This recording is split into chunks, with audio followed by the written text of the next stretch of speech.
the audiovisual, content companies want to arrive at. It's closer to what happens with Spotify, for example, or the music streaming companies, where you have about 70% of their portfolio or their income comes from what they call passive listening. So it's not you searching for an album and listening to the whole album, but just picking a playlist.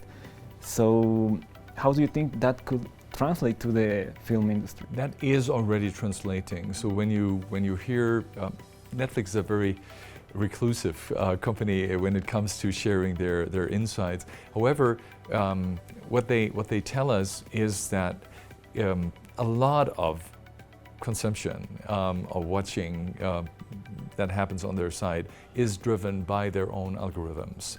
And they're investing pretty heavily in their algorithm development and the presentation of their algorithms. So I believe there's a lot of passive consumption. We all know that we get, after we have finished some series or some movie, we get information about, what about this particular thing? It's like a playlist. So if we sit back or lean back in our chairs and our sofas, then it just continues. That is far from perfect, we have to say. I remember sitting with a team of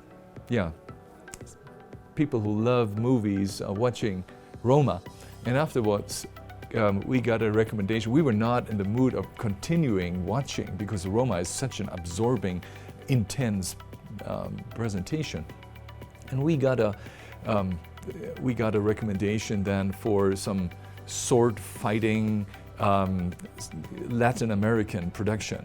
So, and probably the only reason why this was offered was because it comes from Latin America. I don't know if it came from Mexico, but so of course that was not the main reason why we all watched Roma, to learn about Mexico. It was just about the general appeal of the story and the gifted teller.